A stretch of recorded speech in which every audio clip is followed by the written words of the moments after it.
No one could believe what a German prison of war did for a black American soldier in the middle of the night. May 19, 1944. Camp Crossville, Tennessee, 5:30 in the morning. The cattle car door slid open with a metallic shriek that made Erich Müller flinch.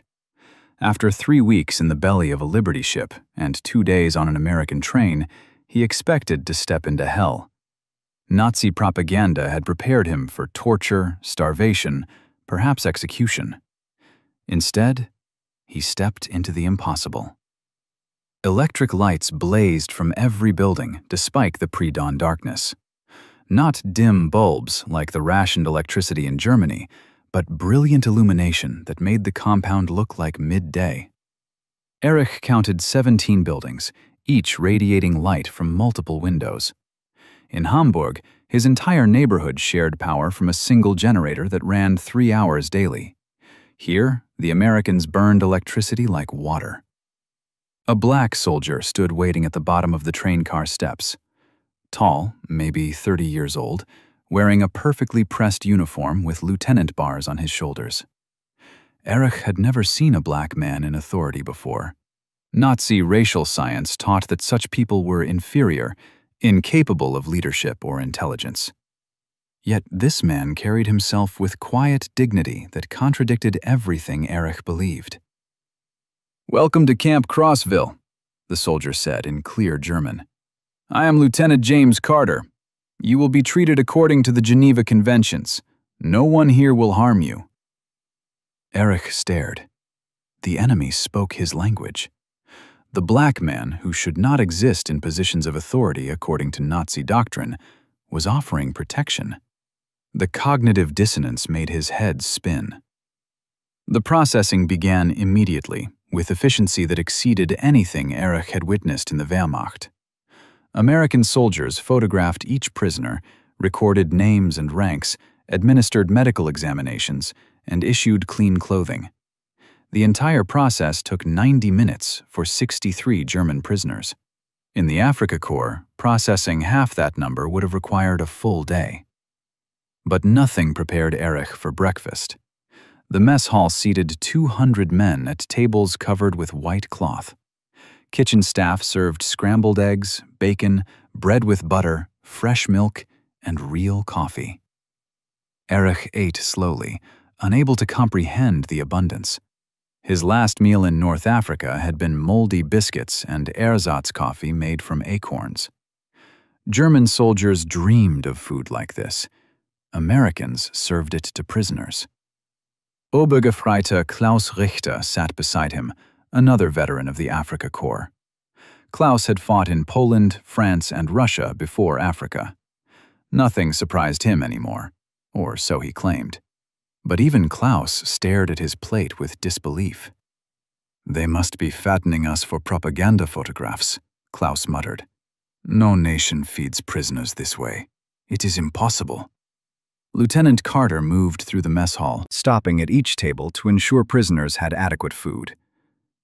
When he reached Erich's table, he noticed Erich had left bacon on his plate. "You do not like bacon?" Carter asked in German. "I have never had bacon," Erich admitted. "In Germany, such meat is for party officials only." Carter's expression shifted slightly. Not surprise exactly, but something deeper. Recognition, perhaps. He returned moments later with 2 additional strips of bacon and set them on Erich's plate without comment. After breakfast, the prisoners assembled in the compound yard. Captain John Stevens, the camp commander, addressed them through an interpreter. He explained the camp rules, work assignments, and prisoner rights under the Geneva Conventions. Every prisoner would work for 80 cents daily. They could purchase items from the camp canteen. They could send letters home through the International Red Cross. They would receive the same rations as American soldiers. Erich listened, but could not believe. The mathematics made no sense. Camp Crossville held nearly 3,000 German prisoners. Feeding them at American standards required resources Germany could not spare for its own troops. Yet the Americans did this while fighting a 2-ocean war. The barracks assignment came next. Wooden buildings with electric heat, flush toilets, and hot showers.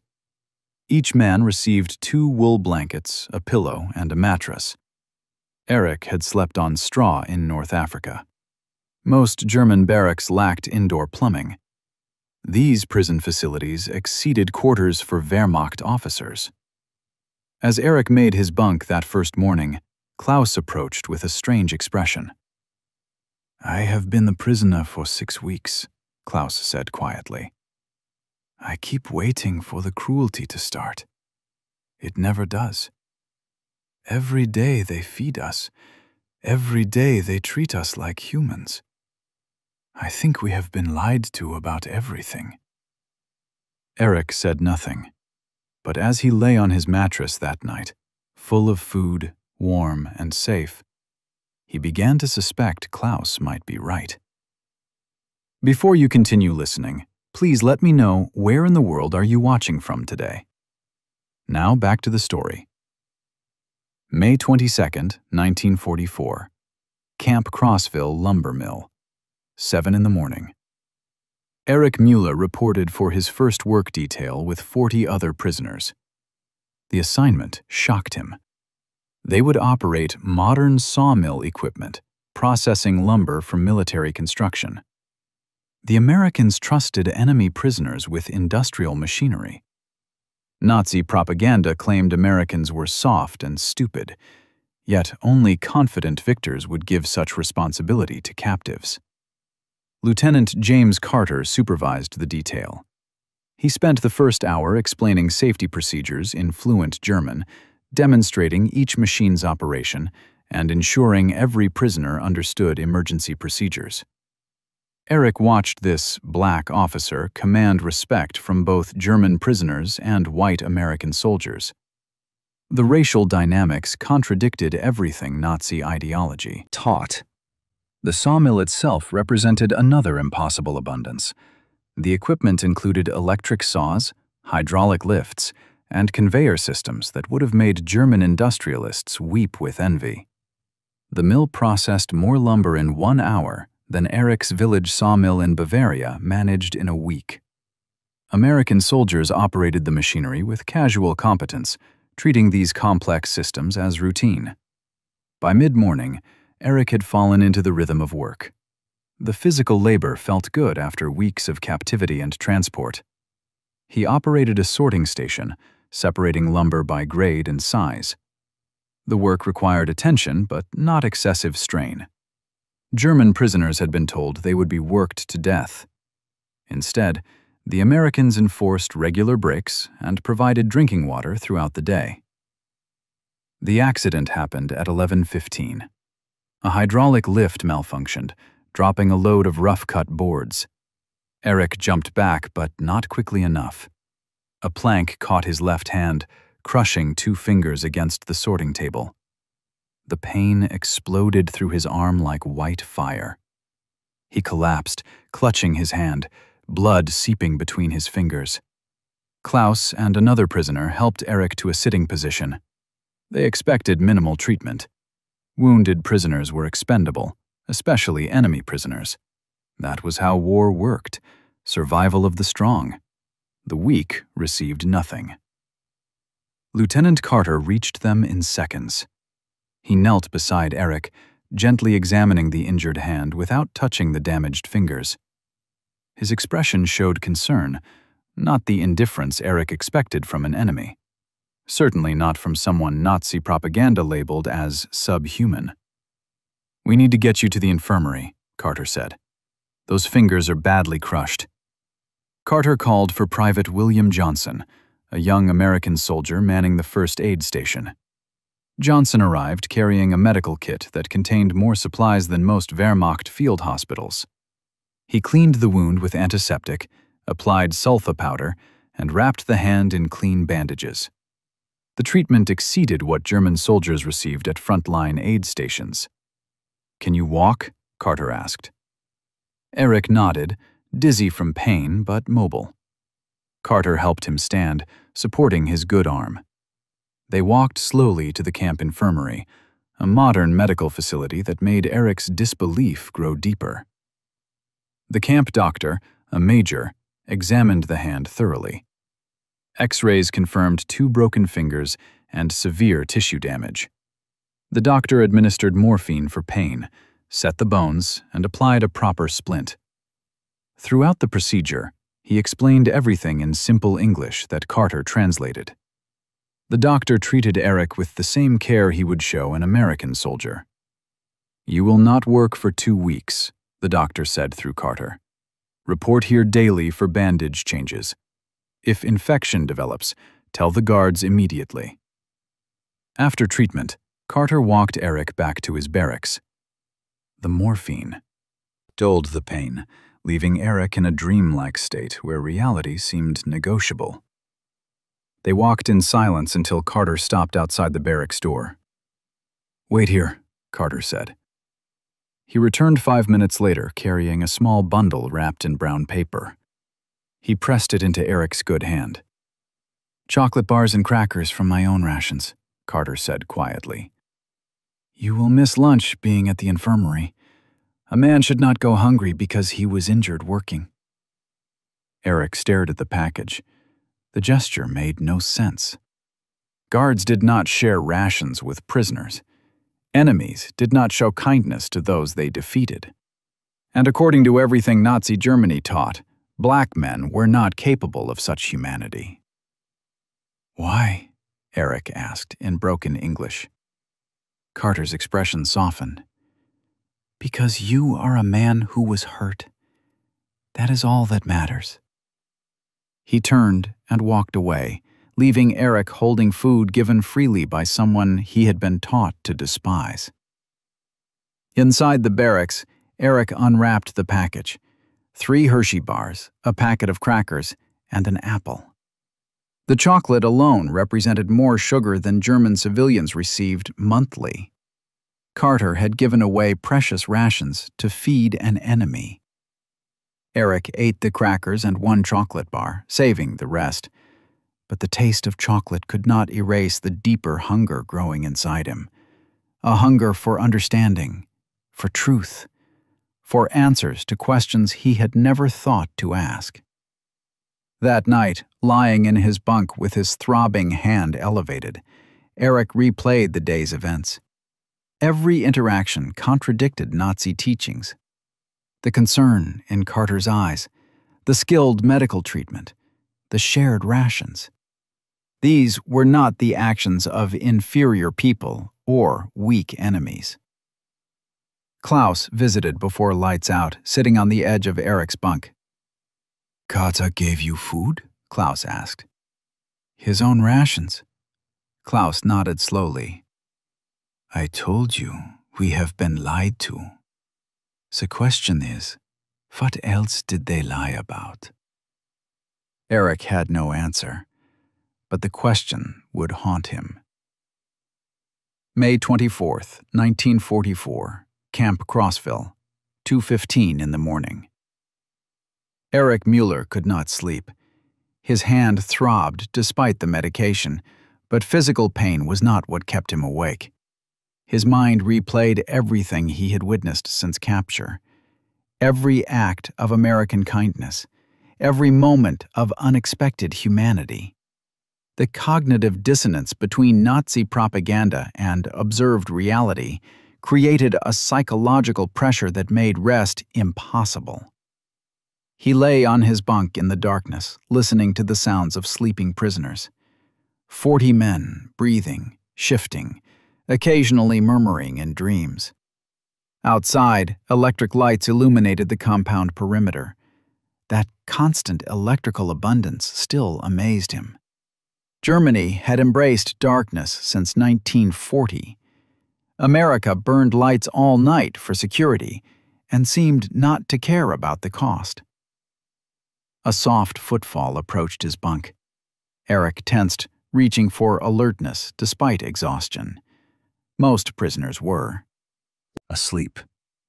Guards rarely entered barracks after lights out unless investigating problems, but someone was moving through the darkness with deliberate quiet. "Mula?" The whisper came in English, Are you awake?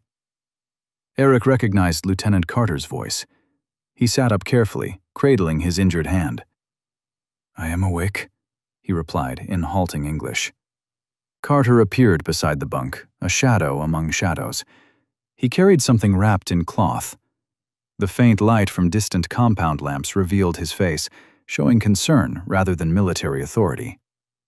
I thought you might be having trouble sleeping, Carter said quietly. Broken bones hurt worse at night. The silence makes pain louder. He set the wrapped bundle on Eric's bunk and carefully unfolded the cloth. Inside lay 2 chocolate bars, a small packet of aspirin, and a folded piece of paper. The aspirin will help with pain, Carter continued. The doctor approved it, but the infirmary is locked at night. The chocolate is just kindness, and the paper has instructions in German for caring for your hand. Eric stared at the items, overwhelmed by the gesture's intimacy. This officer had come to the barracks at 2 in the morning, risking questions from other guards to bring medicine and comfort to an enemy prisoner. The action defied military protocol, common sense, and everything Eric understood about human nature in wartime. Why do you do this? Eric asked. His English was poor, but emotion carried meaning beyond vocabulary. Carter sat on the adjacent bunk, Klaus's empty bed. Klaus had latrine duty and would not return for another hour. They had privacy, 2 men from opposite sides of a war speaking in darkness about things neither fully understood. I will tell you a story, Carter said. When I was 10 years old in Louisiana, I got lost in the woods hunting rabbits. I was scared, alone, and it was getting dark. A white farmer found me. In Louisiana in 1924, a white man could have done anything to a lost black child. No one would have questioned him. Carter paused, his voice soft but steady in the darkness. Instead, he took me to his home. His wife fed me dinner. They let me sleep in their barn, safe and warm. In the morning, the farmer drove me back to my family in his truck. He never asked for thanks, never expected reward. He just helped because I needed help. That is what humans do, or should do.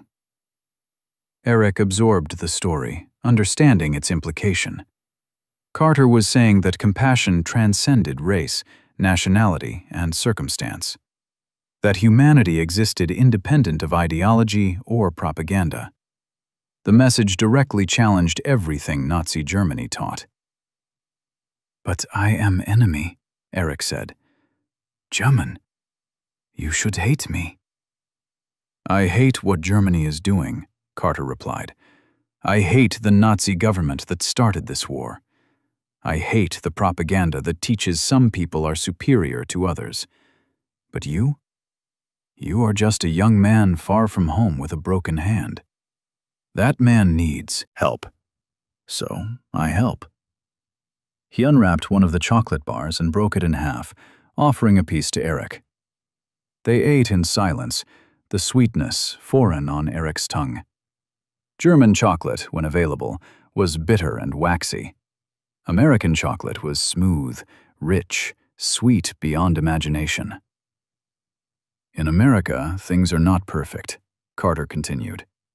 My people face injustice every day. We serve in a segregated army. We cannot eat in many restaurants or stay in most hotels. White soldiers often treat us worse than they treat German prisoners. That is the truth. Eric listened, surprised by Carter's honesty.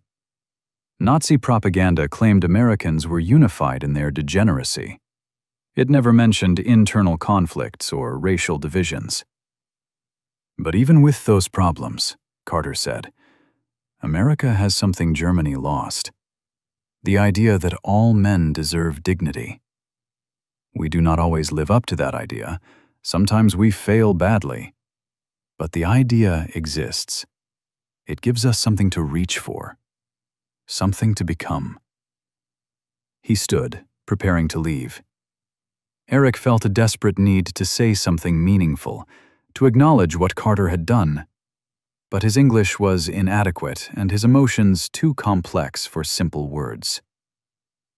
"Thank you," he managed. "For everything." Carter nodded. "Get some sleep, Mueller. Your hand will heal, and maybe other things will heal too." He walked away, footsteps fading into darkness. Eric lay back down, holding the remaining chocolate and aspirin. He took 2 tablets and rewrapped the chocolate, saving it for morning. But sleep still would not come. Instead, he thought about a black officer bringing medicine to a German prisoner at 2 in the morning. He thought about a Louisiana farmer helping a lost child. He thought about the possibility that everything he believed about racial hierarchy, about enemies, about the nature of humanity itself, might be wrong. Klaus returned 30 minutes later and immediately noticed Eric was awake. "You should be sleeping," Klaus said. "Carter was here." Klaus froze. "What did he want?" "To bring me medicine and chocolate, and to tell me a story." Klaus sat heavily on his bunk. "This place changes how you see things. The abundance, the kindness, the impossible acts of mercy. I fought in Poland, France, Russia. I saw terrible things. Necessary things, I thought. Now I wonder if anything was necessary. If all of it was just evil, dressed in flags." They sat in darkness, 2 German soldiers beginning to question everything they had fought for. Outside, American lights burned through the night. Inside, something else was illuminating. The slow, painful light of understanding. May 27th, 1944. Camp Crossville Canteen, 2 o'clock in the afternoon. Eric Mueller stood in line with his work detail payment. 80 cents in American currency for 3 days of labor before his injury. The coins felt substantial in his good hand. Real money, not the increasingly worthless Reichsmarks that purchased less each month in Germany. Here, American currency bought actual goods. The canteen stocked items that had vanished from German civilian life years ago.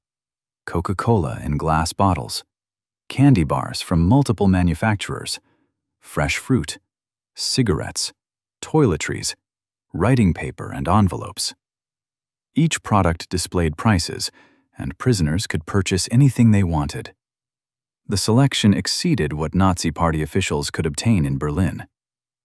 Eric bought 2 Coca-Colas, a pack of cigarettes for Klaus, and writing paper. He paid 40 cents and received change.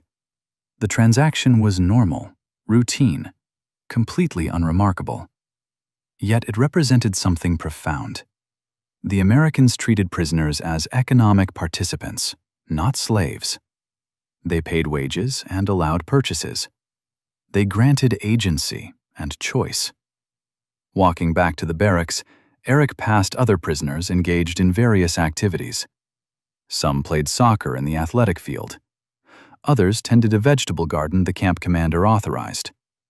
A few gathered around someone reading a German newspaper the Red Cross delivered. Life in captivity had rhythms and purposes beyond mere survival. Klaus sat outside the barracks, writing a letter home. The Red Cross mail service allowed prisoners to send 1 letter monthly. Klaus wrote every week regardless, hoping eventually all his letters would reach his wife in Dresden. "You bought Coca-Cola," Klaus observed. "Becoming very American, Müller." Eric handed Klaus the cigarettes. American cigarettes for a German cynic. Klaus accepted them with a slight smile. "I am not cynical. I am realistic. But thank you." They sat together in afternoon sunshine, drinking Coca-Cola and smoking American cigarettes while imprisoned in Tennessee. The absurdity was not lost on either of them. But beneath the surface calm, Erich wrestled with growing internal conflict. His Nazi upbringing insisted this kindness was weakness, that Americans were soft, decadent, racially inferior. The propaganda had been clear and consistent. Germans were the master race. Everyone else existed on lower levels of human hierarchy. Jews, Slavs, Africans, all classified as subhuman. The entire Nazi worldview depended on this racial science being true. But Carter demolished those beliefs through simple action. He spoke multiple languages. He commanded with quiet authority. He showed compassion without weakness. He demonstrated intelligence, dignity, and strength. Every interaction proved Nazi racial theory was lies. Yet accepting that truth meant accepting something worse. If Nazi racial science was false, then everything built on that foundation was false. The war, the conquests, the camps Erich had heard whispers about. The entire Nazi project became not misguided strategy, but absolute evil. Private William Johnson approached their position carrying mail. The young American soldier had befriended several prisoners, learning basic German while teaching interested prisoners English. His naive optimism amused some prisoners and annoyed others, but everyone respected his genuine kindness. "Letter for you, Klaus," Johnson said in careful German, "and one for Mueller." Erich accepted the envelope with surprise. He had sent only one letter home since capture. His mother's response had arrived impossibly fast. But the handwriting was not his mother's precise script. This writing was crude, rushed, almost childish. He opened the envelope and unfolded a single page written in broken German by someone whose first language was clearly not German. The signature at the bottom made him understand. It was from Carter's younger brother Thomas, who was learning German in school and wanted to practice. The letter was simple. Thomas asked about Germany, about what Erich's hometown looked like, about German food and holidays. He wrote that his brother James had mentioned Erich was recovering from an injury, and Thomas hoped the hand was healing well. The letter concluded with an invitation to respond if Erich wanted to practice his English. Klaus read over Erich's shoulder. "The lieutenant's brother writes to you. That is unusual." "Carter told his family about me," Erich said slowly. "He mentioned me like I matter, like I am a person, not just a prisoner." The psychological impact hit harder than the sawmill accident. Carter had integrated Erich into his personal life enough to mention him in family correspondence. The black officer Erich had been taught was inferior was treating Erich with more humanity than many German officers showed their own men.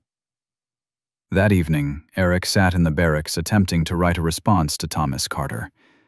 His English was limited, but he worked carefully, using a German-English dictionary from the camp library. The simple act of correspondence felt significant, like crossing an invisible border that could not be recrossed. Other prisoners noticed. Günther Becker, a dedicated Nazi who wore his party membership like armor, stopped beside Erich's bunk. "You are writing to the black American?" Günther asked. His tone carried disgust and accusation. "His brother, a student learning German." "You fraternize with the enemy, with a racially inferior enemy. That is betrayal." Erich looked up, meeting Günther's glare. "They feed us. They treat us with dignity. They follow every rule of the Geneva Conventions. What betrayal is there in acknowledging kindness?" "They are our enemies. Everything they do is manipulation. They make you comfortable so you forget what you are. You are a German soldier. You should maintain pride in your race and your cause." Klaus intervened from the next bunk. "Our cause is dying in Russian snow and African desert. Our race is starving in bombed cities. Meanwhile, we eat 3 meals daily and receive medical care. Perhaps we should question which side truly values German lives." Gunther's face reddened with anger. "You are both traitors. When Germany wins this war, you will be held accountable." He stormed away. Klaus shook his head sadly. "There are still men who believe Germany will win. They cannot accept the mathematical reality. America produces more steel, more oil, more food, more everything than Germany ever could. We already lost. We just have not finished dying yet." Erich returned to his letter. He wrote carefully about his small Bavarian village, about the mountains and forests, about simple things that felt safe to share. But in the back of his mind, Gunther's accusation echoed.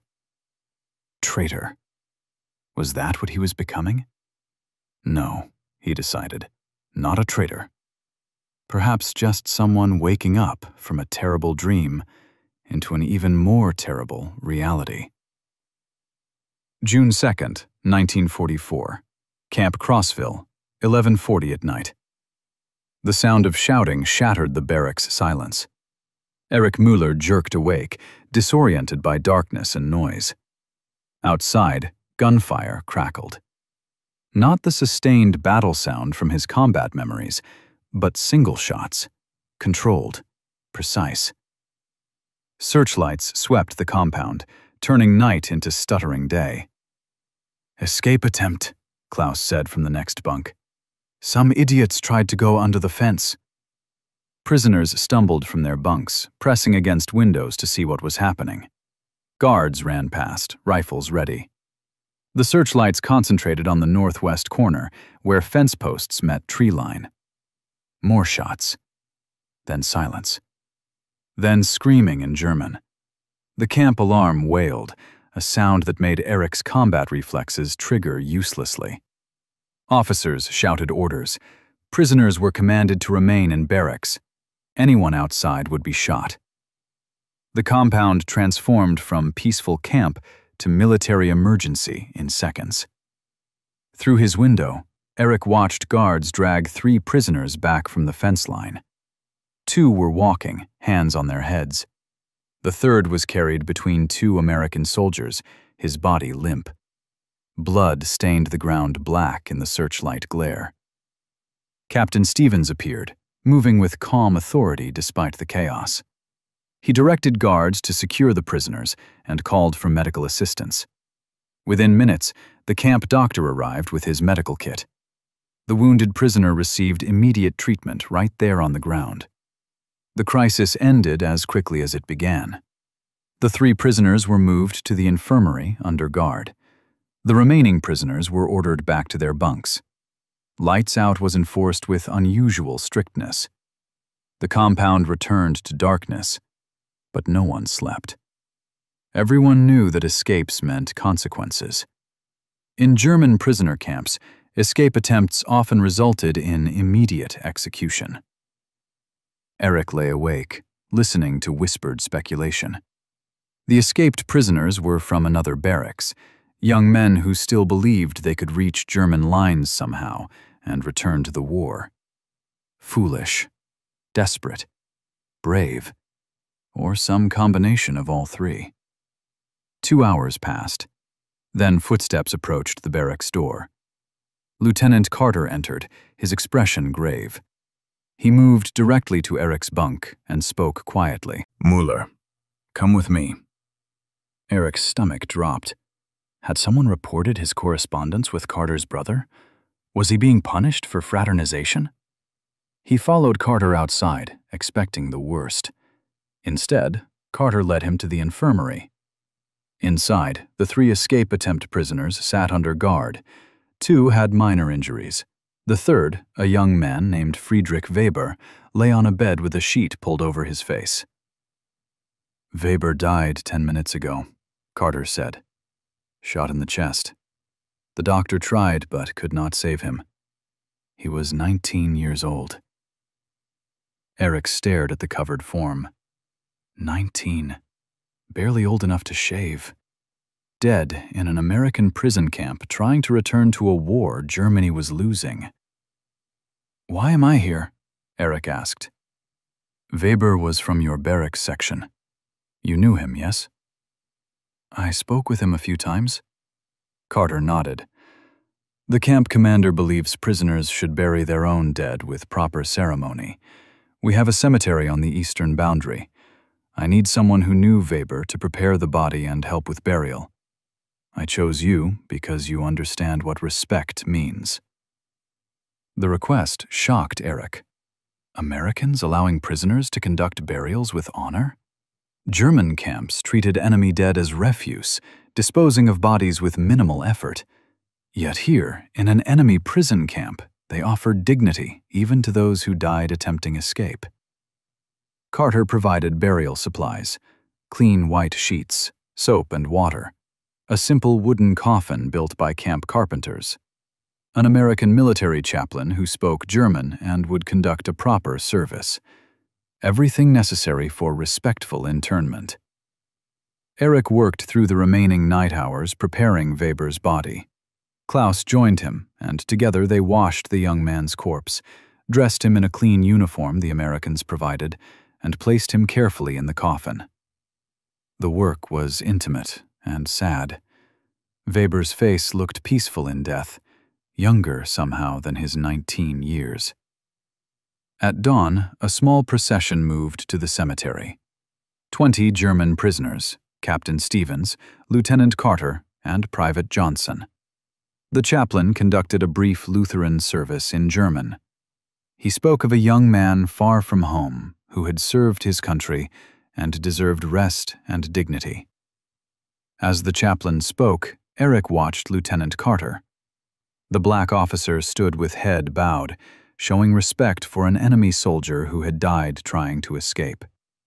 This same officer had come to Eric's barracks at 2 in the morning with medicine, had shared rations, had written home about a German prisoner like Eric was a person who mattered. The cognitive dissonance finally broke something inside Eric. The Nazi worldview could not accommodate this reality. If Carter was inferior, how could he demonstrate such consistent humanity? If Americans were weak, how could they show strength through mercy? If racial hierarchy was scientific truth, why did it fail every observable test? After the burial, Carter approached Eric and Klaus, other prisoners, returned to camp. "You did well," Carter said. "Weber died trying to return to Germany.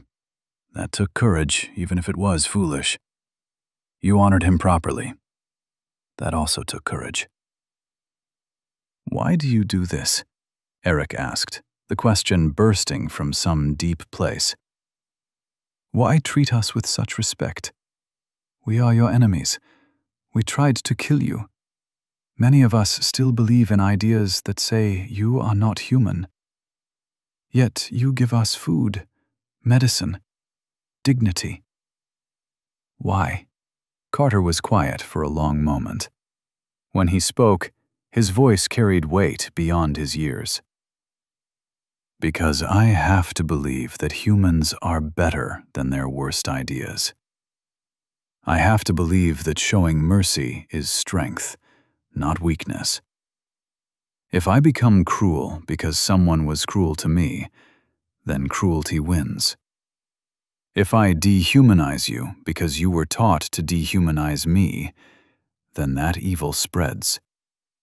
Someone has to stop the cycle.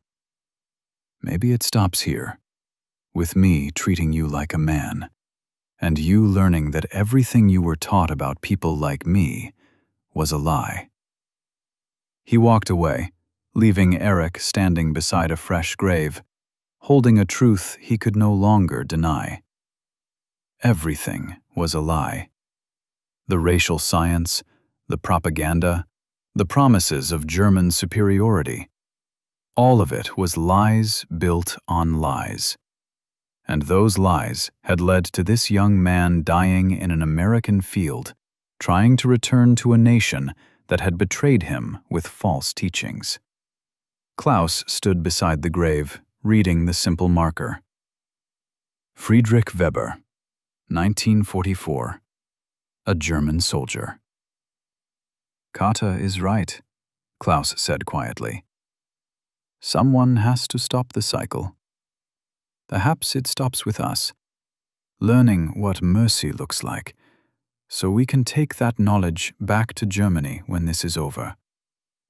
If anything of Germany remains. They walked back to camp in silence.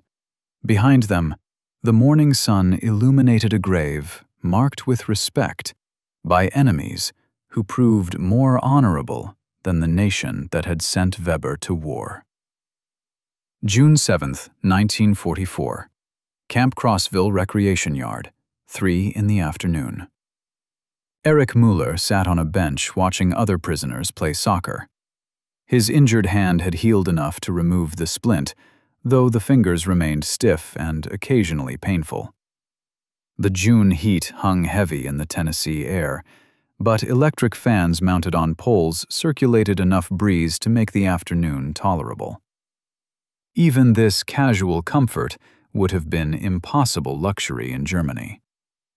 Gunther Becker approached with 3 other prisoners. All wore expressions Erich recognized from his days in the Afrika Korps. The hard faces of men preparing for confrontation. "You spend too much time with the Black American," Gunther said without preamble. "People are talking." Erich set down the English language book Carter had lent him, a simple text for children learning to read. The Americans had libraries full of books freely available to prisoners. In Germany, most books required party approval just to possess. "I am learning English," Erich replied. "Is that forbidden?" "Learning English is practical," Gunther admitted. "But you do more than learn.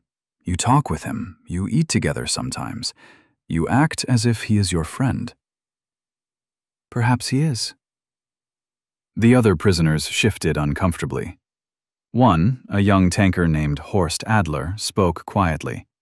"Müller, we understand the Americans treat us well. We understand they follow the rules. But they are still our enemies, and that one is a Negro. Everything we learned says such people are inferior." Erich stood, his patience finally breaking. "Everything we learned was lies. Look around you. Electric lights that never stop, food that arrives without fail, medical care that saves lives instead of letting men die. They give us books, newspapers, education. They pay us wages. They treat us like humans, while our own government treated us like ammunition to be expended." Klaus appeared from behind the group, returning from a work detail. He carried a bottle of Coca-Cola purchased from the canteen. 5 cents for fizzing sweetness that most Germans had never tasted. He drank casually, then spoke with quiet authority. "I fought in Poland, France, and Russia before Africa," Klaus said. "I killed men in those places. I saw cities burned. I watched things I will never speak about. I believed I served Germany's destiny.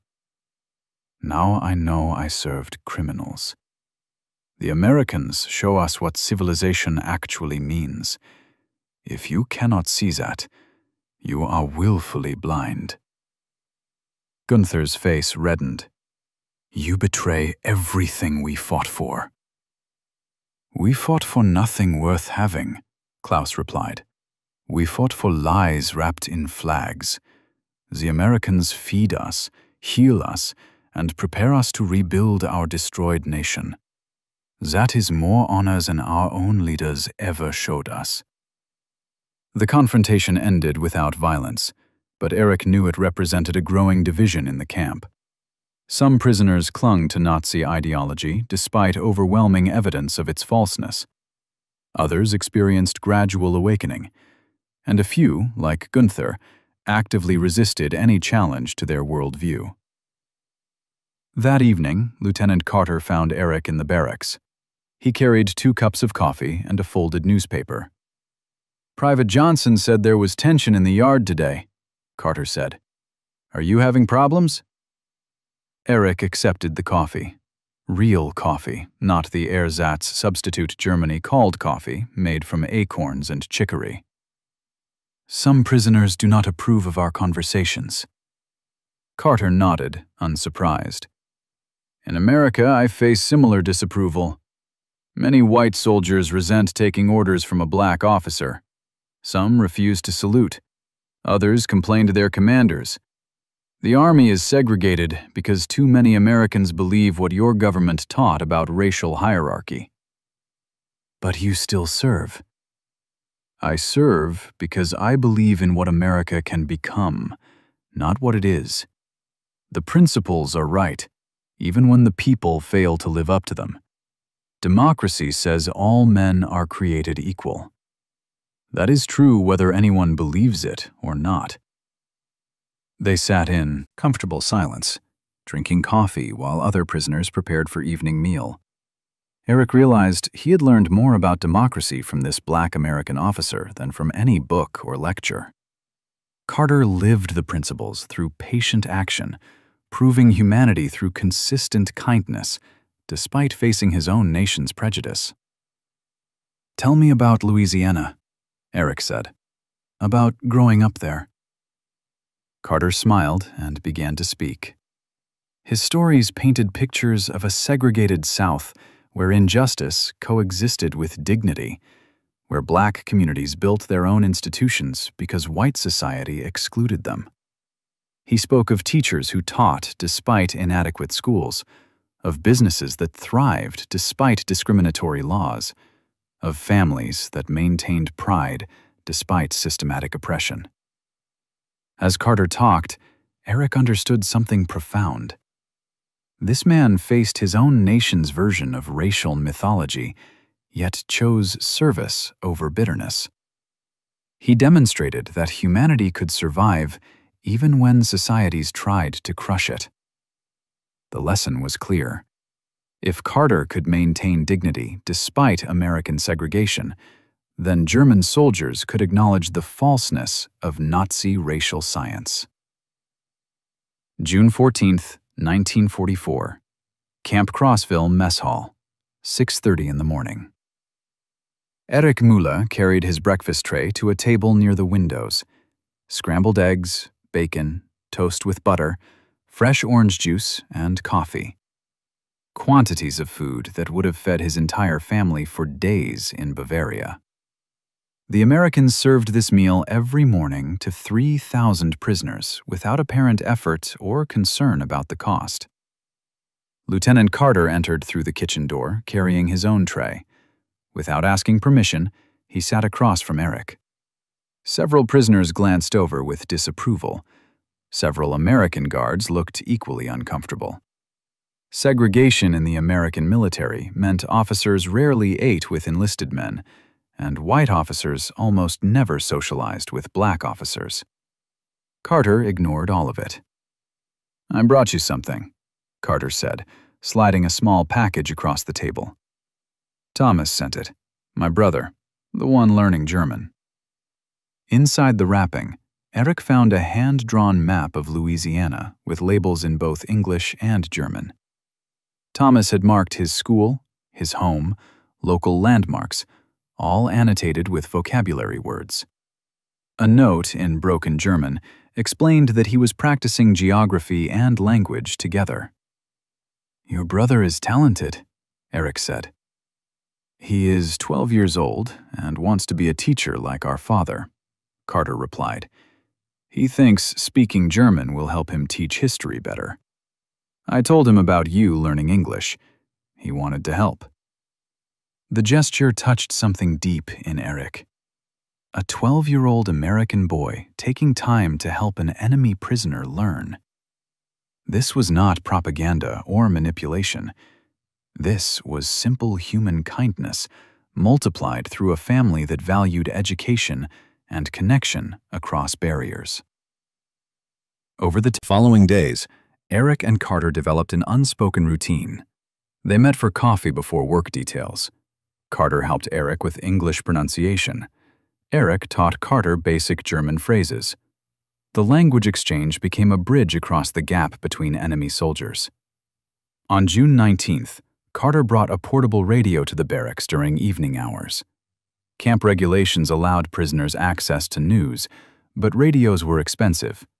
Carter's personal radio was a luxury he willingly shared. They sat together listening to BBC broadcasts about the Allied advance through France.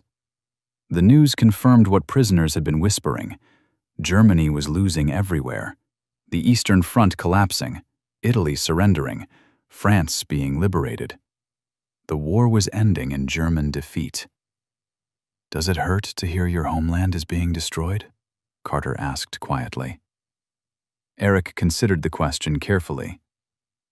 "It hurts to know cities are burning where families live.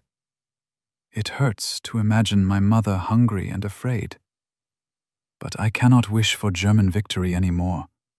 Victory would mean Nazi ideology proved true. That would be worse than any military defeat." Carter nodded, understanding. "When this war ends, Germany will need people who understand what went wrong. People who can build something better. That is why we educate you. America does not want Germany destroyed forever. We want Germany democratic." They continued meeting despite growing criticism from both sides. Gunther and his followers made their disapproval increasingly obvious. Some American soldiers questioned why Lieutenant Carter spent time with enemy prisoners. Captain Stevens, the camp commander, called Carter to his office twice to discuss the matter. But no regulations forbade friendship across the prisoner-guard divide, so the relationship continued. On June 23rd, Carter brought Eric a letter. His mother had written through the Red Cross system. The message was brief and heavily censored, but her words were clear. She was alive. She was managing. She asked about his hand, showing that his earlier letter had reached her.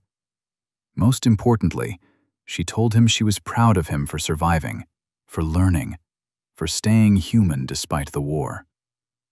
Eric wept reading those words.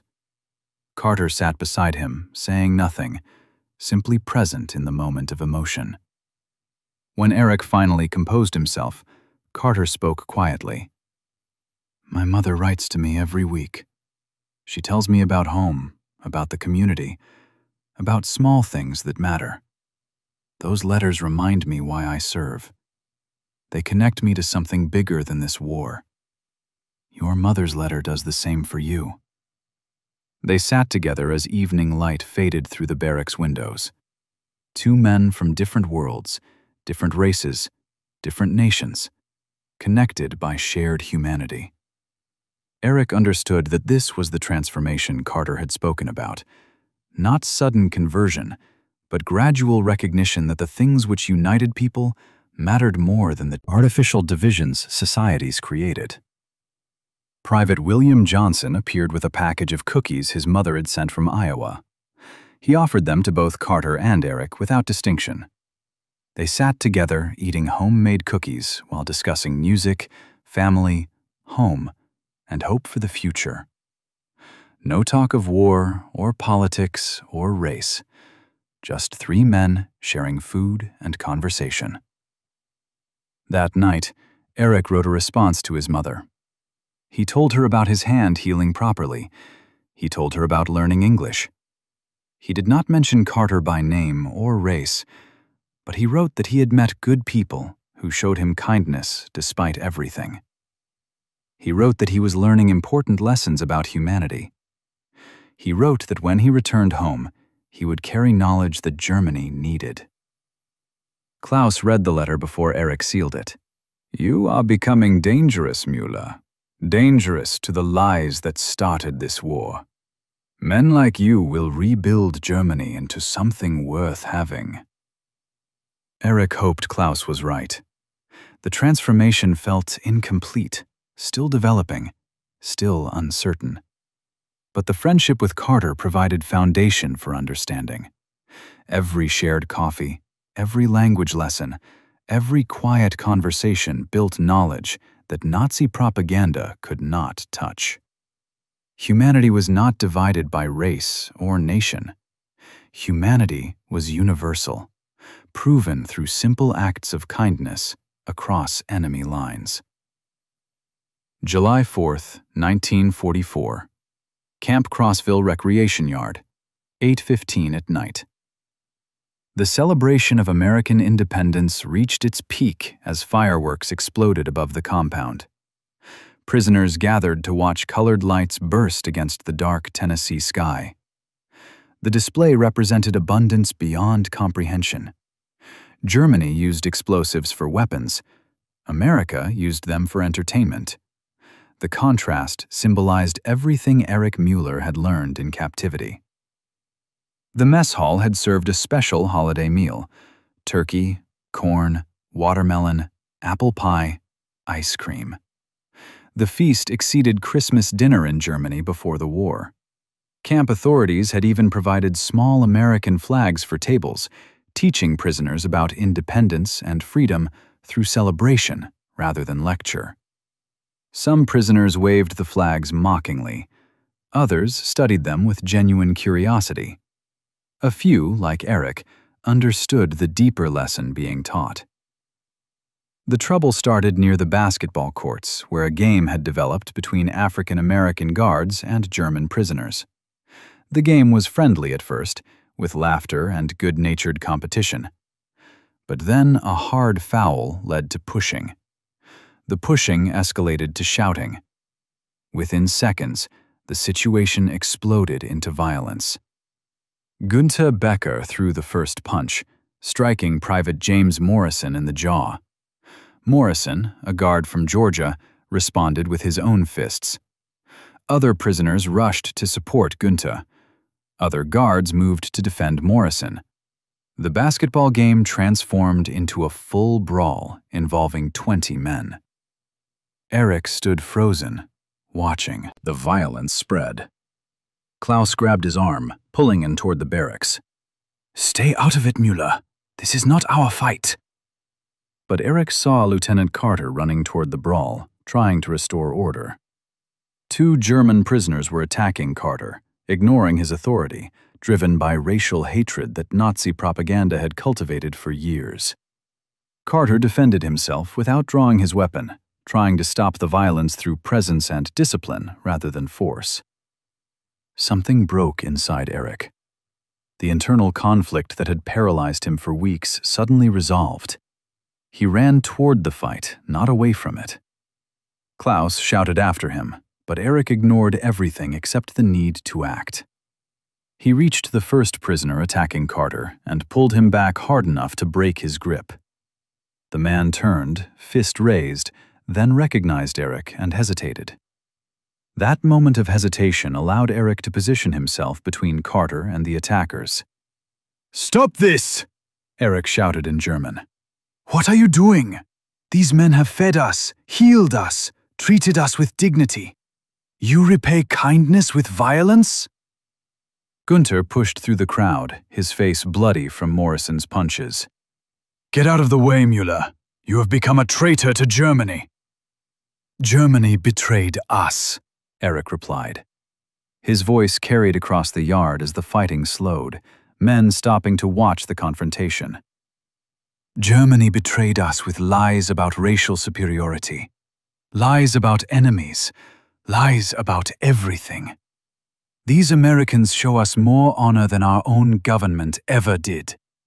If defending them makes me a traitor to Nazi Germany, then I embrace that betrayal." The entire compound had gone silent. Prisoners stared at Eric with expressions ranging from shock to anger to dawning understanding. Guards watched carefully, ready to intervene if violence resumed. Captain Stevens emerged from his office, surveying the scene with stern disapproval. Gunther stepped closer to Eric, his voice dropping to a threatening whisper. "You defend a Negro. You shame yourself and your race." "My race is human," Eric said quietly. "The same as his, the same as yours. Nazi racial science was always lies. We were fools to believe it." Gunther swung at Eric. The punch was clumsy, driven more by rage than skill. Eric blocked it easily and did not counterattack. He simply stood his ground, refusing to fight, refusing to move, refusing to back down from the truth he had finally accepted. Carter stepped forward, placing himself beside Eric. His presence shifted the dynamic completely. The prisoners saw a Black American officer standing in solidarity with a German prisoner who had defended him. The image contradicted every assumption Nazi ideology had taught them. "Everyone to barracks," Captain Stevens ordered. His voice carried absolute authority. "The celebration is over. Guards will escort prisoners. Anyone who resists will face punishment." The crowd dispersed slowly. Prisoners moved toward their black barracks under guard supervision. Gunther glared at Erich with pure hatred before walking away surrounded by his followers. Klaus approached carefully and gripped Erich's shoulder briefly without speaking. The gesture communicated respect and understanding. After the yard emptied, Captain Stevens addressed Carter and Erich. "Lieutenant, take Muda to the infirmary. Get him checked for injuries. Then both of you report to my office." The infirmary visit revealed Erich had escaped serious injury. A bruised arm from blocking Gunther's punch. Nothing requiring treatment. The camp doctor, an older major who had seen every kind of prisoner behavior, studied Erich with curiosity. "You intervened to protect a guard during a prisoner uprising," the doctor said. "That is unusual. Most prisoners maintain loyalty to their own side regardless of circumstances." "Lieutenant Carter has shown me only kindness since my capture," Erich replied. "I could not stand aside while others attacked him for racial hatred I no longer believe in." The doctor nodded slowly. "You are becoming an American in your thinking, Muller. That is precisely what this camp is designed to achieve. Welcome to democracy." At Captain Stevens's office, Erich expected punishment. Instead, the commander offered both him and Carter coffee and gestured to chairs. His expression was unreadable. "Lieutenant Carter, explain what happened." Carter provided a precise military report. The basketball game, the escalation, the fight, Erich's intervention, the confrontation with Gunther. His voice remained professional and emotionless throughout. "Muller, why did you intervene?" Erich chose his words carefully. "Sir, Lieutenant Carter has treated me with respect and kindness since my injury at the sawmill. When I saw other prisoners attacking him for his race, I could not remain neutral. Everything I have learned in this camp has taught me that Nazi racial ideology was false. I could not witness violence based on those lies without acting." Captain Stevens was silent for a long moment. When he spoke, his voice carried weight beyond his words. "What you did was dangerous, Muller. You made yourself a target for prisoners who still believe in Nazi ideology. You will face consequences from men like Gunther." "I understand, sir." "But what you did was also brave. You chose principle over tribal loyalty. That is the foundation of democracy. Citizens who will stand for what is right, even when it costs them safety." He turned to Carter. "Lieutenant, your conduct during the incident was exemplary. You maintained discipline without excessive force. Well done." They were dismissed. Walking back to the barracks, Carter spoke quietly. "Thank you for what you did. You did not have to take that risk." "Yes, I did," Erich replied. "Everything I believed was lies. I could not let those lies win tonight." July 12, 1944. Camp Crossville Barracks, 4:30 in the afternoon. The letter arrived during mail call, delivered by Private Johnson with his usual friendly efficiency. Erich Muller recognized his father's handwriting immediately. The last letter from home had been his mother's message weeks earlier. His father rarely wrote.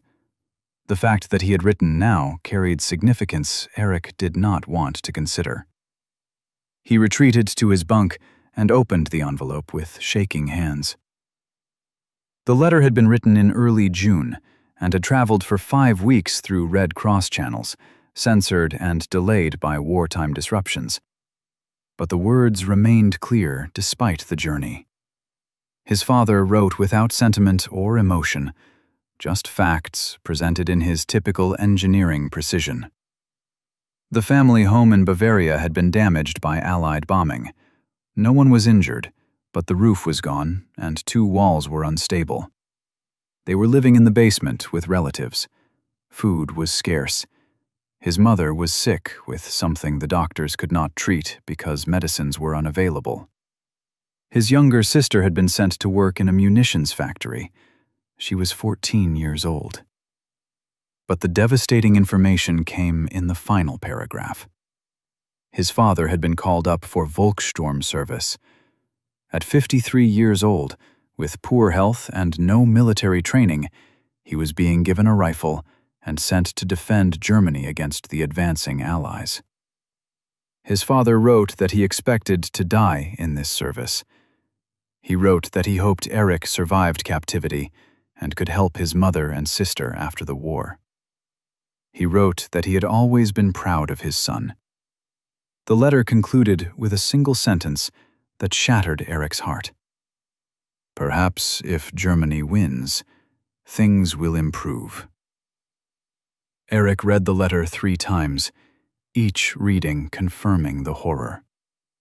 His father, a quiet man who had worked as a civil engineer his entire life, who had never expressed political opinions, who had simply tried to provide for his family, still believed Germany might win.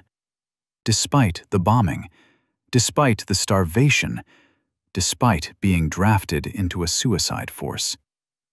He clung to hope that the Nazi regime would somehow deliver victory. The cognitive dissonance was crushing. Erich had spent 2 months learning that everything Nazi Germany taught was lies. He had witnessed American abundance that proved German superiority was false. He had developed friendship with a black American officer that demolished racial hierarchy theories. He had accepted that Germany's defeat was both inevitable and deserved. But his father still hoped for German victory. His mother was sick and hungry in a bombed basement. His sister was being used as factory labor. And Erich sat in an American prison camp, eating 3 meals daily, sleeping in a heated barracks, learning English from borrowed books. The guilt overwhelmed him. He crumpled the letter and threw it across the barracks. Klaus retrieved it, read it carefully, and sat beside Erich without speaking for several minutes. "My family is also suffering," Klaus finally said. "My wife and 2 daughters are in Dresden. I have not heard from them in 3 months. I do not know if they are alive." "How do you bear it?" Erich asked. "By understanding that their suffering is not caused by the Allies. It is caused by the government that started this war. Nazi leaders who promised easy victory but delivered destruction. The Americans did not invade Poland. The Americans did not declare war on half the world. Germany did these things. Now Germany pays the price." The logic was sound, but it provided no comfort. Erich's family was paying for decisions made by leaders they never elected, supporting a regime they never questioned, believing propaganda they never doubted. They were victims of Germany's choices, innocent of the crimes committed in Germany's name. That evening, Erich avoided the mess hall. He could not face American abundance while his family starved. He could not eat turkey and vegetables while his mother lay sick without medicine. The contrast was too painful to endure. Lieutenant Carter found him sitting outside the barracks after dark, staring at the electric lights that burned without restriction despite nighttime. Carter sat beside him and said nothing, simply present in the silence. "My father believes Germany can still win," Erich finally said. "After everything that has happened, he still hopes for victory." "People cling to hope even when reality says otherwise," Carter replied. "Hope is sometimes all they have left. Your father has lost his home, his health, his normal life. Maybe belief in German victory is the only thing keeping him from despair. But that hope is based on lies. Most hope is based on incomplete information.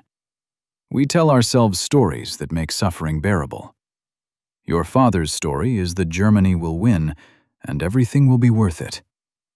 That story is false, but it serves a purpose for him. Eric turned to face Carter. How can you be kind to me, knowing my nation has caused this? How can you sit here, offering comfort to an enemy, while my government destroys everything? Carter's expression remained gentle. Because you are not your government. You did not start this war. You did not choose Nazi ideology. You were born into a system that taught you lies and sent you to fight for evil. But you learned better. You questioned. You changed. That is all any person can do. My family cannot change. They are trapped in Germany, surrounded by propaganda, with no access to truth. They will die believing lies. Maybe, Carter said. Or maybe you will return home someday and teach them what you learned here. Maybe your transformation will help transform others. That is how change happens. One person at a time. One family at a time. One nation at a time. The comfort was minimal, but real. Eric accepted that he could not save his family from Germany's consequences. He could only survive, learn, and prepare to help rebuild when the war ended. The path forward required accepting painful realities without abandoning hope entirely. Over the following days, Eric withdrew from his previous routine. He still attended work details and educational programs, but he avoided the camp canteen. He stopped meeting Carter for coffee. He declined Klaus's invitations to English lessons. The letter from his father had created a wall between himself and the life he had been building in captivity. Gunther noticed the change and approached with false sympathy. Now you understand, Müller. We are Germans. They are our enemies. All their kindness cannot change that fundamental truth. Your family suffers while you live well. That is the reality. Eric did not respond.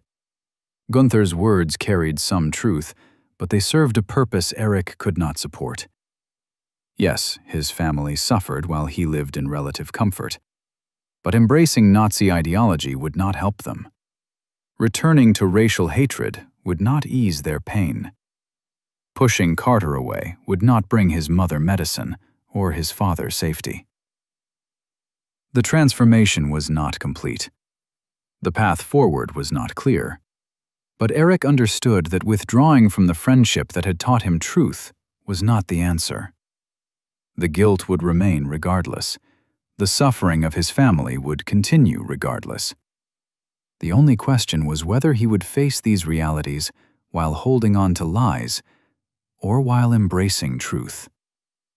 The choice felt impossible, but it was the choice every German would eventually face. The choice between comfortable lies and painful truth. The choice between past mythology and future possibility. July 23, 1944. Camp Crossville Infirmary, 10 in the morning. Eric Müller lay on a cot fighting nausea and fever that had overwhelmed him during the night. The camp doctor examined him with practiced efficiency, checking temperature, pulse, and symptoms. The diagnosis came quickly. Severe food poisoning, likely from something Eric had eaten outside the mess hall. Prisoners sometimes traded for food with guards or purchased items from local farmers during work details. Something had been contaminated. "You need rest and fluids," the doctor said. "No solid food for 48 hours. Small sips of water and broth only. If you worsen, we will use intravenous fluids. The treatment would have been unremarkable in peacetime America. But to a German prisoner who knew that soldiers in the Wehrmacht often died from preventable illnesses, the quality of medical care was astounding. The doctor treated Eric with the same attention he would give an American patient. No contempt, no neglect. Simply professional medical practice applied without prejudice. But Eric could not eat.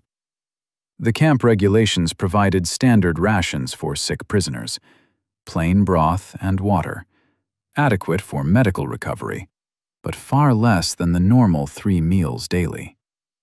For the first time since capture, Eric experienced hunger in captivity. Not starvation, but genuine hunger that reminded him of final months in North Africa, when supplies dwindled and rations shrank. Klaus visited during afternoon hours, bringing books and updates from the barracks. He reported that Gunther was spreading rumors that Eric's illness was divine punishment for betraying Germany. Other prisoners dismissed the talk as nonsense, but Gunther's followers were gaining influence among those who still clung to Nazi ideology. "You need to recover quickly," Klaus said. "Your presence matters more than you realize. Men watch how you handle this illness. If you accept treatment with dignity, it reinforces what Carter has taught about humanity. If you suffer while Americans ignore you, it confirms Gunther's narrative." The pressure added to Eric's misery. His personal suffering had become political symbol for competing visions of the world. But he was too sick to care about symbolism. He simply wanted the nausea to stop. On the second day of illness, Lieutenant Carter appeared in the infirmary during evening hours. He carried a covered tray and wore an expression of determination that suggested he expected resistance. He set the tray on the table beside Eric's cot and removed the cover. Bread, cheese, sliced apples, crackers, and a small jar of honey. "The doctor said you need liquids only," Carter said. "But you are losing weight too fast. Your body needs nutrition. These foods are gentle enough for a recovering stomach, but substantial enough to maintain strength." Eric stared at the food. "Where did this come from?" "The guard's mess. My personal rations for tomorrow. I can skip breakfast without problem. You needed more." "The regulations say prisoners on sick rations receive broth and water only." "The regulations also say I have authority to make medical decisions for prisoners under my supervision. I am making that decision now. You will eat this food slowly over the next 12 hours, small amounts at a time. If your stomach rebels, you stop. But you will try." This was not kindness. This was insubordination.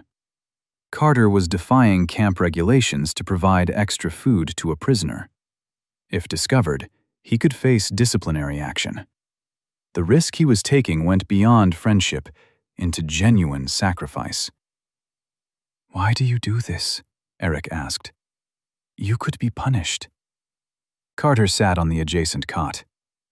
"Because regulations are not morality.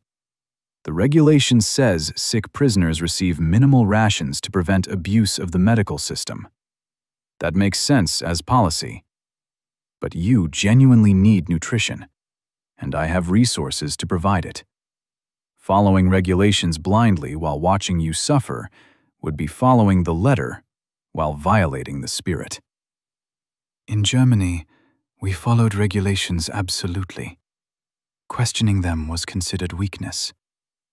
"In America, we believe regulations serve people, not the other way around.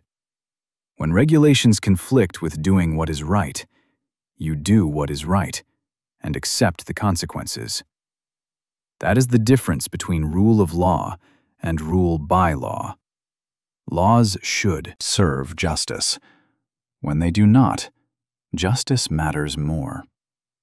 Eric ate a small piece of bread. His stomach accepted it without rebellion. The taste was extraordinary after 2 days of broth. He ate another piece slowly, then some cheese. Carter watched carefully, ready to stop him if he ate too quickly. Over the following hours, Eric consumed most of the food Carter had brought. His body desperately needed the nutrition. By midnight, he felt marginally stronger. Not recovered, but stable. The improvement was noticeable enough that the night nurse commented on it during her rounds. "Whatever you are eating is working," she said. "Keep taking it slow, but you are through the worst." On the third day, Captain Stevens visited the infirmary during his daily rounds. He examined Eric's chart, spoke briefly with the doctor, then sat beside Eric's cot with an expression that revealed nothing. "Lieutenant Carter has been bringing you additional food," Stevens said. It was not a question. Eric nodded, seeing no point in denying the obvious. "The regulations say prisoners on sick rations receive broth and water only." "Yes, sir." Lieutenant Carter violated those regulations. He used his own rations to feed an enemy prisoner. That is technically misuse of military resources. Eric waited for the punishment to be announced. Carter would be reprimanded, perhaps reassigned. The friendship that had taught Eric so much would end because of this unauthorized kindness. Instead, Stevens smiled slightly. "It is also exactly what the Geneva Conventions require. Proper care for prisoners of war includes adequate nutrition during illness. The regulations set minimums, not maximums. Lieutenant Carter exercised judgment to ensure proper care. I see no violation worth pursuing." He stood to leave, then paused. "Mueller, you are recovering because Lieutenant Carter disobeyed regulations in service of a higher principle. Remember that lesson. Laws and rules matter, but humanity matters more. Sometimes doing the right thing requires risking consequences. That is the foundation of moral courage." After Stevens left, Eric lay back against his pillow, overwhelmed by the complexity of what he was witnessing. Carter had risked his career to feed an enemy. Stevens had observed this violation and chose not to punish it because it served a higher purpose. The Americans demonstrated that their system was flexible enough to prioritize humanity over rigid rule following. Nazi Germany had operated on absolute obedience. Orders were followed regardless of morality. Regulations were enforced without exception. The system valued compliance over conscience. Eric had been taught that such rigidity represented strength and discipline. But the American system showed different strengths: the ability to exercise judgment, the willingness to accept consequences for moral choices, the understanding that rules served people rather than the reverse. This flexibility, which Nazi ideology call weakness, actually demonstrated confidence and maturity.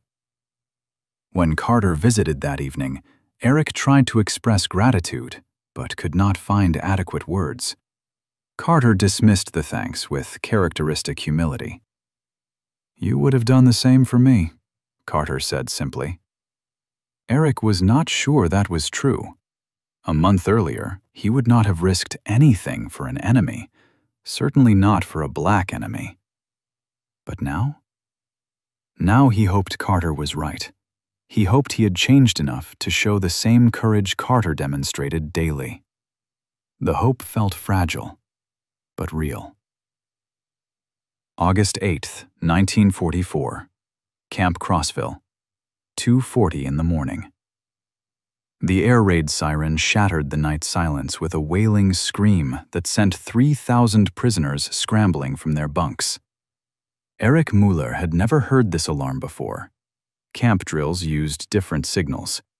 This sound carried urgency that meant genuine danger, not practice. Lieutenant Carter burst into the barracks, his voice cutting through the confusion. "Everyone outside! Line up by sections! No talking! Move quickly, but do not run!" The prisoners filed into the compound under searchlight glare.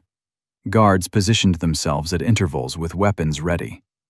Captain Stevens stood on the administration building steps with a megaphone. His voice carried across the silent crowd. Intelligence reports indicate a possible enemy action targeting this facility. German operatives attempting to free prisoners. All inmates will be secured in the recreation building until the threat passes. Guards will maintain perimeter security. Anyone who resists will be shot. Move in orderly fashion. Now! The announcement triggered immediate reaction. Some prisoners welcomed the possibility of rescue. Others recognized the suicide mission such an operation represented. German forces could not penetrate this far into America with sufficient strength to threaten a guarded camp. Any attempt would end in slaughter of the rescuers. Gunther Becker's voice rose above the murmur. Our comrades come to free us. We should help them breach the perimeter. Klaus grabbed Gunther's arm hard enough to hurt. Shut your mouth, you fool. If prisoners attempt to help attackers, the Americans will have justification to shoot us all.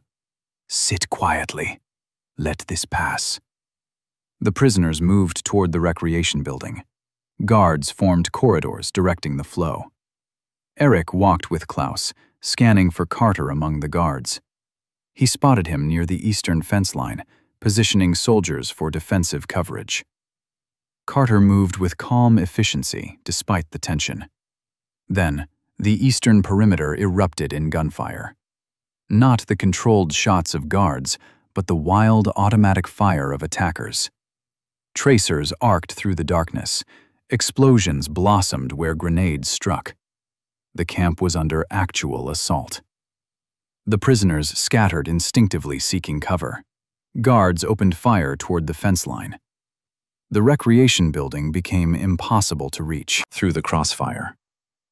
Eric dropped behind a water trough, pressing flat against the ground. Klaus landed beside him, cursing steadily in German. Near the fence, Carter directed his section with hand signals. He positioned men behind cover and coordinated fields of fire. The attackers were few, perhaps a dozen men attempting to breach the eastern wire. Foolish courage driven by desperation rather than tactical sense. Then, Eric saw it. 2 attackers had flanked the main assault. They moved through shadows toward Carter's position with weapons raised. Carter's attention was focused on the primary threat. He did not see the flanking movement.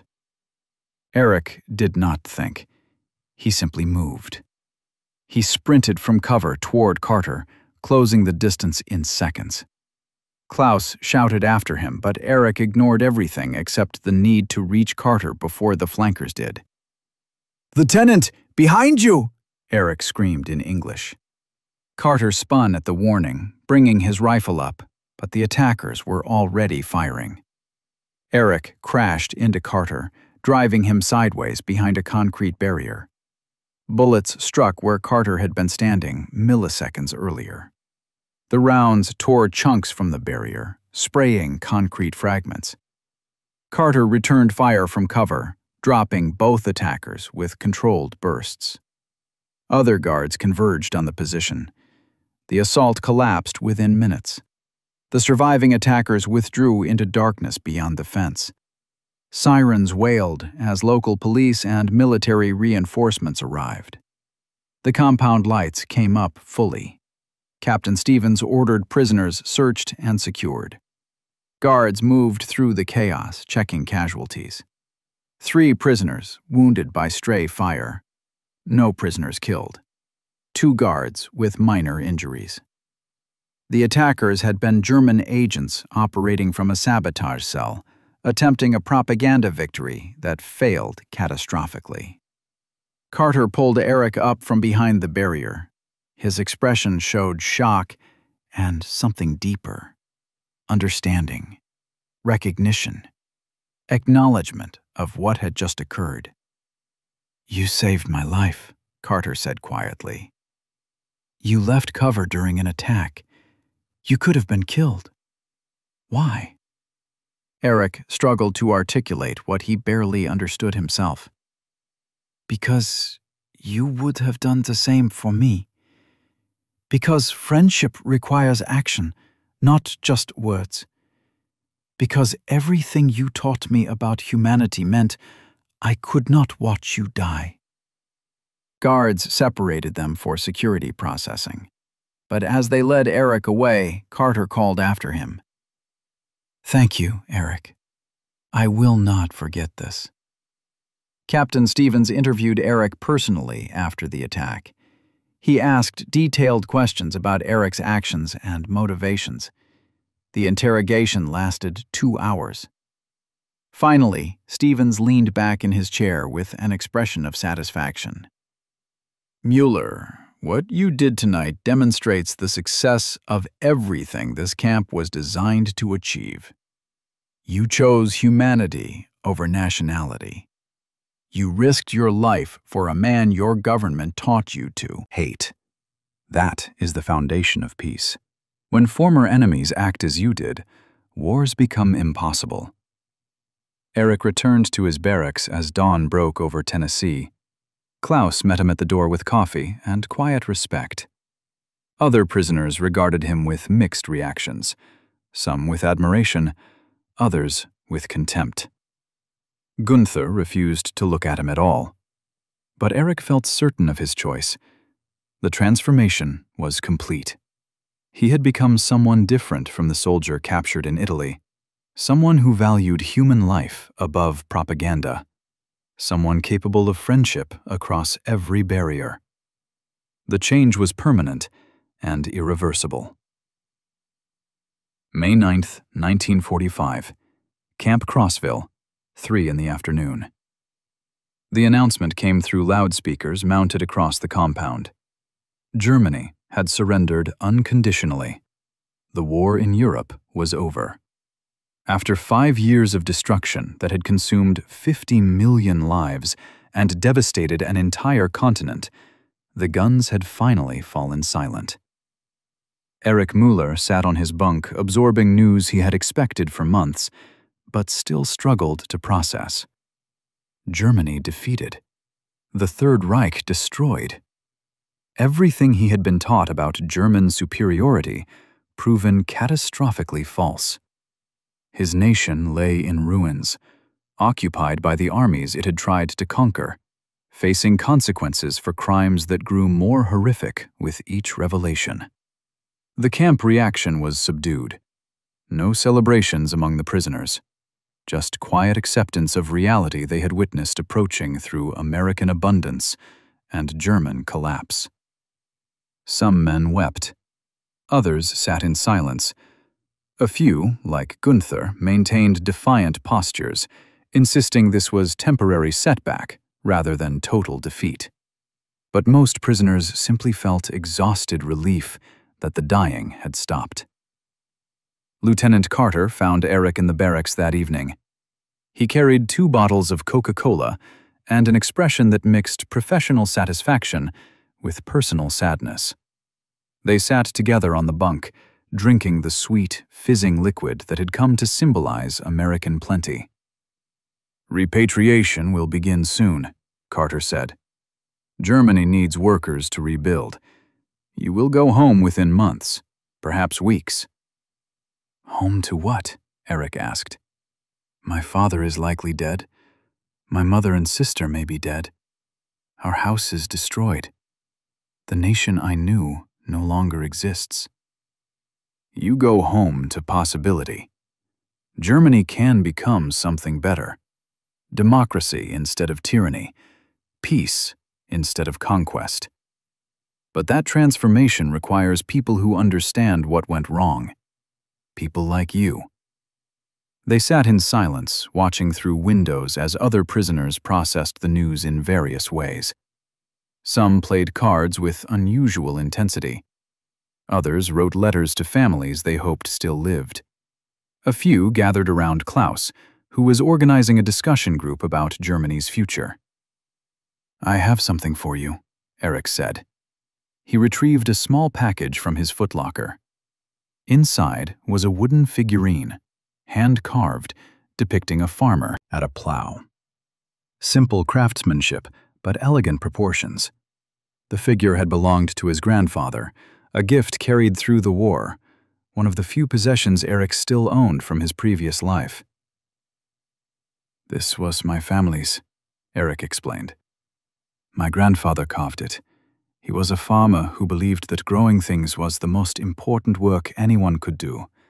Creating food, sustaining life. Building rather than destroying." He placed the figurine in Carter's hands. "I want you to have it, as thanks for everything you taught me, as a symbol that some Germans understand what matters, as proof that friendship survived everything that should have killed it."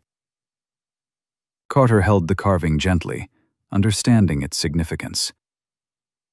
"I will treasure this, Eric. I will keep it where I can see it daily.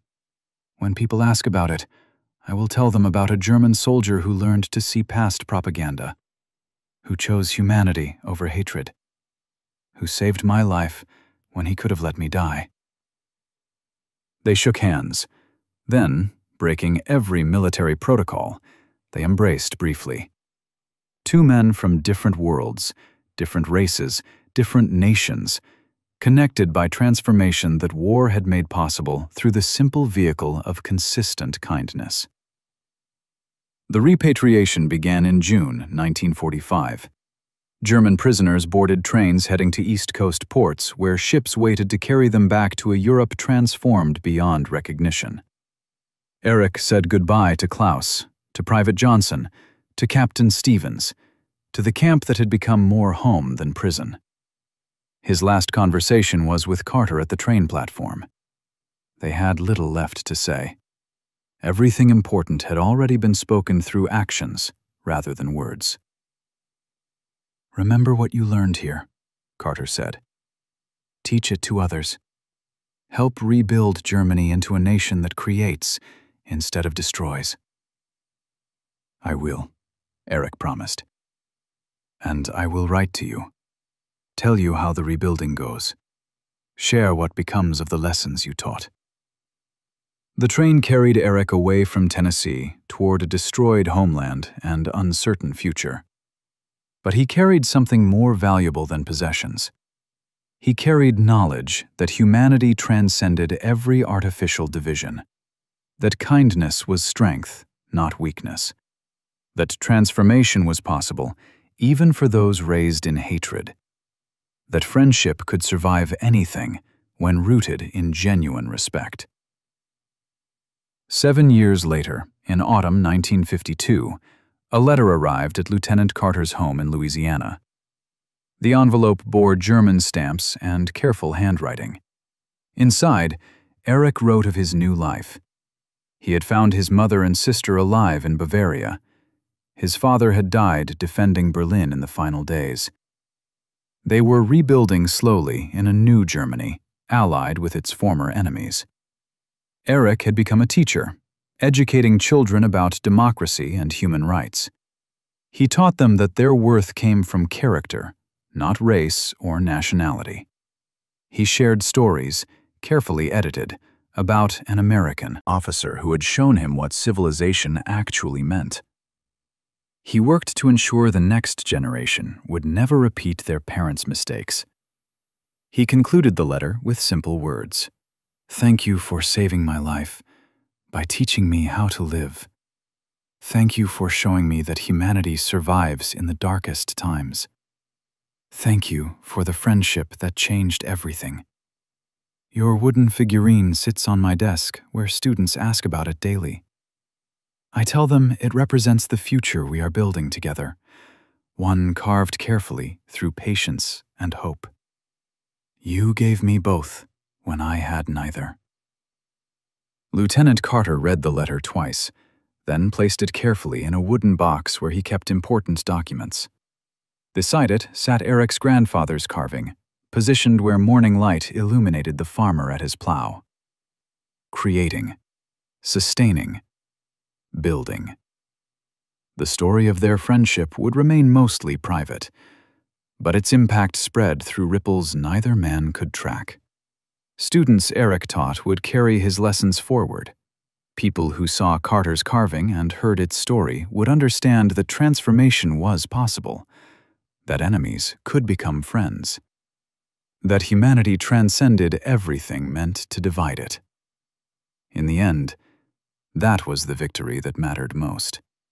Not tanks or bombs or strategic objectives, but two men from opposite sides discovering shared humanity and refusing to surrender it, despite everything that demanded they remain enemies. They had proven that compassion could survive in the darkness. And in that survival lay hope for a better world. I hope you like this story. Please share what's your favorite part of the story and where in the world you are watching from. Have a wonderful day.